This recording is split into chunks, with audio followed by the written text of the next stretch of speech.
Haval H9 avtomobiliga gaz uстановка qilib berdik. Gaz uстановkamizdan keyin mashinani haydab darogaga tuzib beramiz. Chunki darogaga haydashimizdan sabab mashinani siltashi, o'chib qolishi, torishlarini ideal qilib nastroykadan chiqarib klientlarimizga uzatib beramiz mashinani. Qayta muammolar bilan qaytib kelmasliklari uchun. Lekin обязательно 1000 kilometrdan keyin yana bir marta nastroykadan chiqarib beramiz. Avtomobilimiz hozir 95 ga 5% bilan ishlatib berdik. Ya'ni bu degani 500 gram benzin, 9,5 litr propan degani 100 km. Obunachilarimiz Haval H9 avtomobiliga gaz uстановка qilib berdik. Gaz uстановkamizdan keyin mashinani haydab darogaga tuzib beramiz.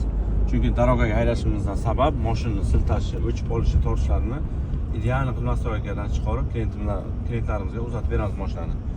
Qayta muammolar bilan qaytib kelmasliklari uchun. Lekin обязательно 1000 kilometrdan keyin yana bir marta nastroykadan chiqarib beramiz.